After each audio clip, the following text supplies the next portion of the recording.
If I asked you to choose between these two options, which would you choose? A. Over the next 30 days, I will give you $1,000 a day. B. Over the next 30 days, I will give you 1 cent on the first day, 2 cents on the second day, 4 cents on the third day, 8 cents on the fourth day, and so on, duplicating every day. You have 3 seconds to decide, A or B. If you've chosen option A, congratulations! At the end of the 30 days, I'll have given you $30,000. Now, if you've chosen option B, I'll have given you $5,368,709.12. That's right. Here's the table to prove it. If you look carefully at the table, you'll see that by day 20, you'll still be thinking you made a terrible choice. But then, in those last 10 days of the month, everything changes. That's the power of exponential growth. Having a notion of exponential growth helps us understand the world in a way that is hard to do only intuitively. Let's see a couple of examples. When we hear on the news sentences like, inflation is at 10%, we don't really understand what it means. With simple math, it's easy to calculate what it means. Start with the number 70 and divide it by the growth rate in percent. In this example, 70 divided by 10% equals 7 years. So what the news is saying is that it will take only about 7 years for all the money you have now to be worth only half of what it's worth now. If you have $10,000 in the bank now, it means in 7 years, you will only have $5,000. Here's another example. If your boss promises you a 7% salary raise every year, that means it'll take you almost 10 years to double your current wages.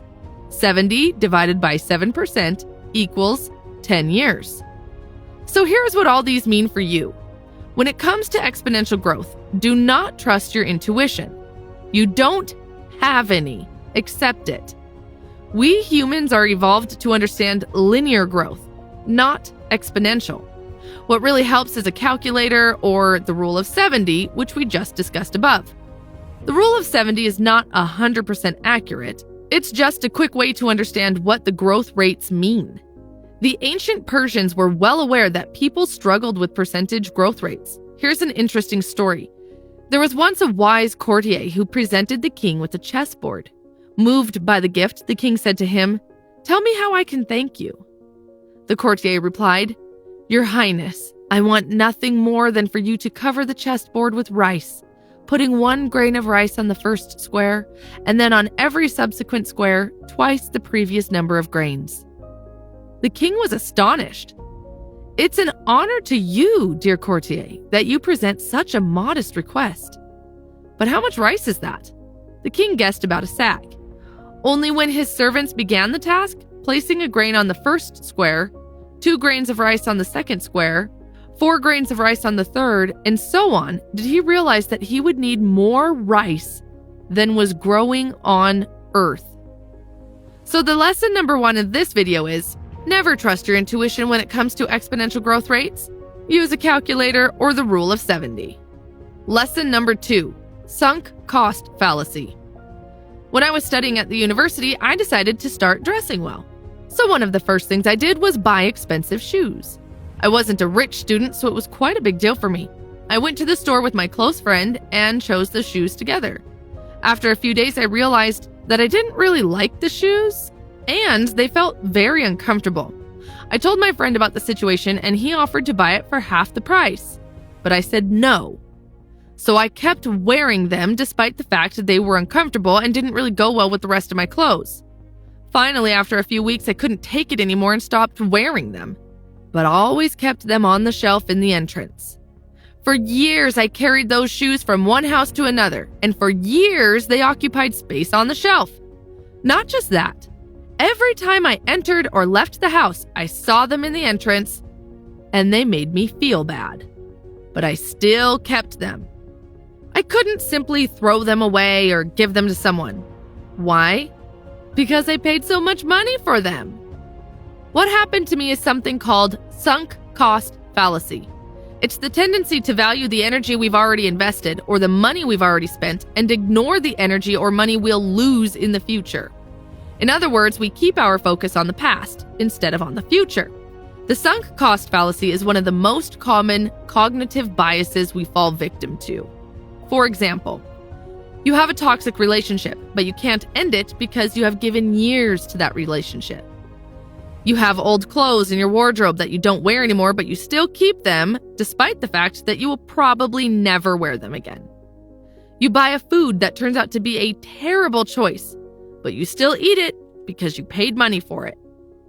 You have a business, but it isn't going well, but you still stick with it because you spent 2 years growing it. You buy a stock and after a few days it drops by 50% and you want to sell it, but you say to yourself, I can't sell it now because it's lost 50% of its value. This type of thinking is irrational and a perfect example for the sunk cost fallacy. How much you've paid for that stock should have no impact on your future decision whether to sell it or keep it. The acquisition price, the price you paid for it, should play no role. The only thing that you should focus on is the future performance of that stock from today on. Will it make money for you or not? Ironically, the more money an investment loses, the more likely the investors tend to stick with it, which is a mistake. Okay, now that you understand sunk cost fallacy, here's how you can apply it to your own life. Number 1, don't look back. Whether it's the price you paid for it or the time and the energy you spent, it's irrelevant. See every day as a fresh day. Number 2, if you spend time researching something, let's say a stock, don't let that time spent impact your purchase decisions. To sum up, the sunk cost fallacy is a very severe and frequent trap that we face almost every day in life, in business, and especially in investing. The past is the past. Don't let it hurt your future. Always ask yourself, does it make sense to stick with this decision starting from today or not? Number 3, conjunction fallacy. Which one of these sentences do you think is more likely to be true? A, I had 2 flat tires this morning. Or B, I had 2 flat tires this morning because I drove by a construction site. So, A or B? Most people will opt for B. It's easier to believe someone had 2 flat tires if they state there was a good reason for it, right? Unfortunately, B is the wrong answer. A is more likely. Why? Well, for option A to be true, you only have one condition: 2 flat tires.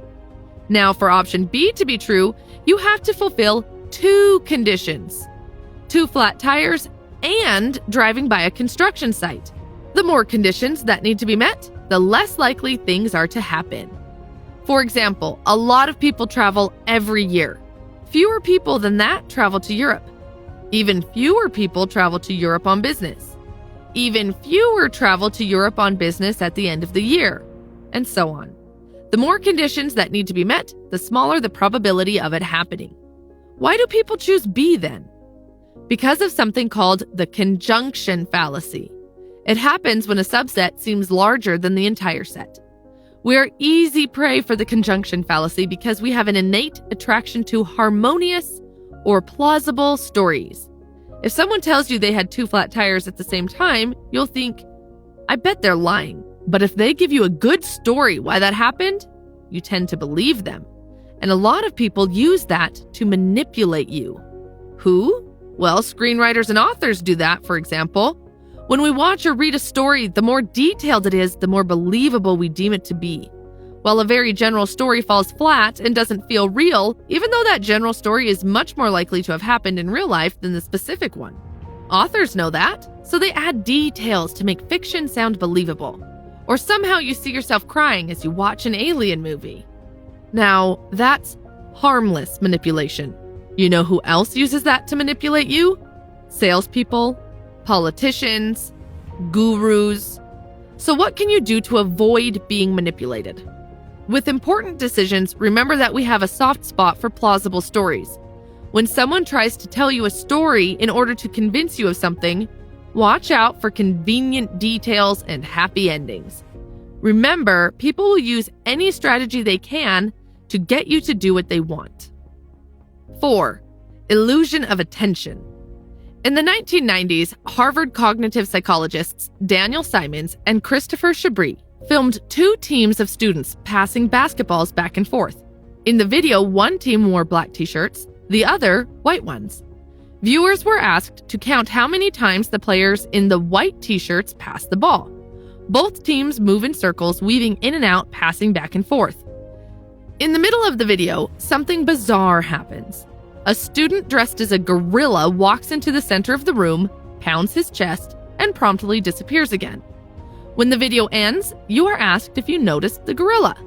Half the viewers shake their heads in astonishment. Gorilla? What gorilla? Now, if you know a gorilla is coming, you'll probably see it because your attention will be half on the players in the white t-shirts, half expecting the gorilla to show up. But if you have no idea, then your attention is so focused on counting that you'll probably miss everything else. This is how it works in life too.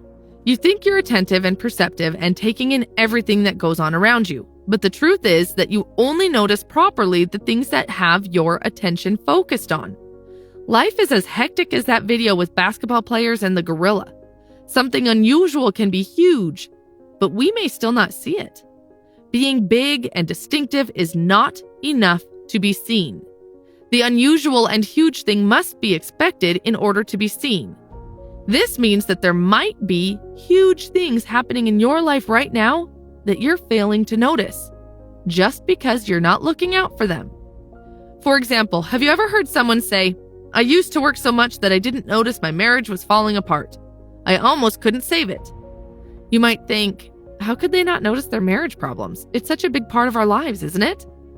Well, their attention was just completely focused on something else. That was work. So it's possible that they really didn't notice what was going on in the other aspects of their lives. The same might happen with our children, our careers, or our health. That is the reason we look back on our younger selves and say, "I can't believe I did that," or "I can't believe I didn't see that coming." To make sure the illusion of attention doesn't affect you more than you would like, here are a few exercises you can try. 1. Before you have an important event, confront unexpected scenarios.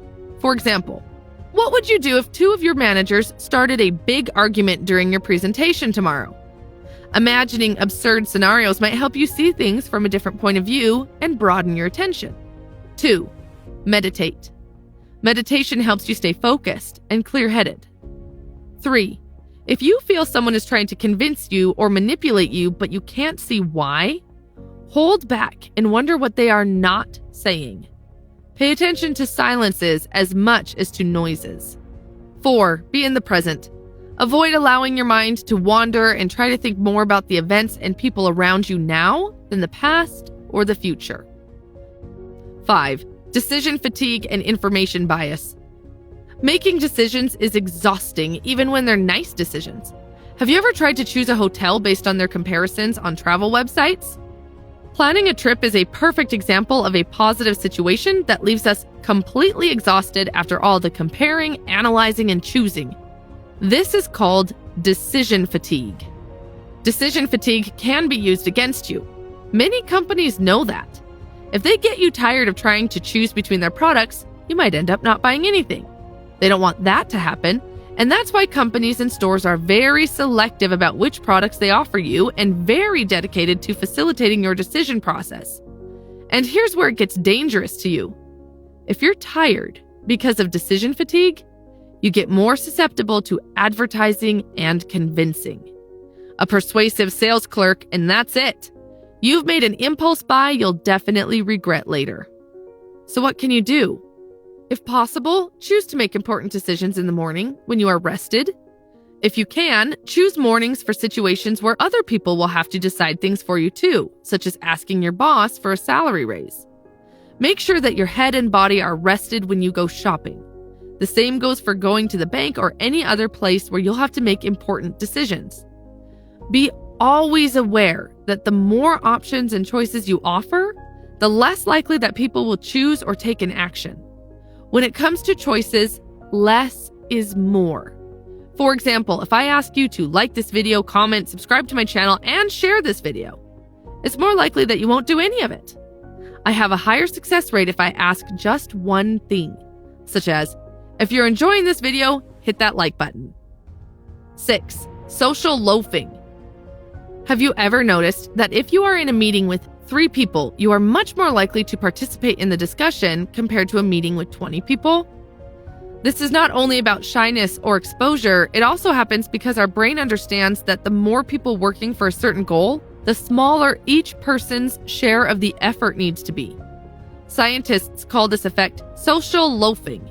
It occurs when individual performance blends into the group effort and becomes smaller the more people the group has. You might think that in your department meetings, those who don't participate in the discussions are lazy.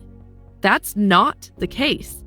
Social loafing is unconscious and it happens even with animals, such as horses pulling on a wagon, for example. One horse is going to make a bigger effort to pull the wagon if it's alone than it would if it had another horse's help. Now that you know that, what can you do? If you're a leader, prefer to have small meetings with smaller sectors of your company instead of a big one. In case it's impossible, split the big team into smaller groups, as small as possible. If you want teamwork to be present in your company, assemble multi-specialization teams. For example, instead of having a team with marketing staff members, another team of economists, and a different one with developers, make sure each team has a marketing guy, an economist, and a developer, and that they work together instead of with other people with the same specialization as they do. If you're part of a group, make sure you and your team define specific individual tasks, so you make individual performances as visible as possible. This way your team won't be able to rely on 1 or 2 members to complete the task. 7. Simple logic. I'll ask you 2 questions. Pause the video if you have to, but don't cheat. Just go with the answer and the logic that comes to your mind. First question. In a department store, a ping pong paddle and a plastic ball cost $1.10. If the paddle costs $1 more than the ball, how much is the ball? Second question. In a textile factory, 5 machines take exactly 5 minutes to make 5 shirts. How many minutes will it take 100 machines to produce 100 shirts? Now, for each of these questions, there's an intuitive answer. Maybe these intuitive answers come to your mind quickly as you listened to the questions. 10 cents and 100 minutes. But these are the wrong answers. The correct ones are 5 cents and 5 minutes. The reason why our brain first thinks of the intuitive but wrong answers is obvious. We basically focus on the fact that the word 5 was repeated. So we repeat the words 100 too before we even think about it. Here's the scientific explanation.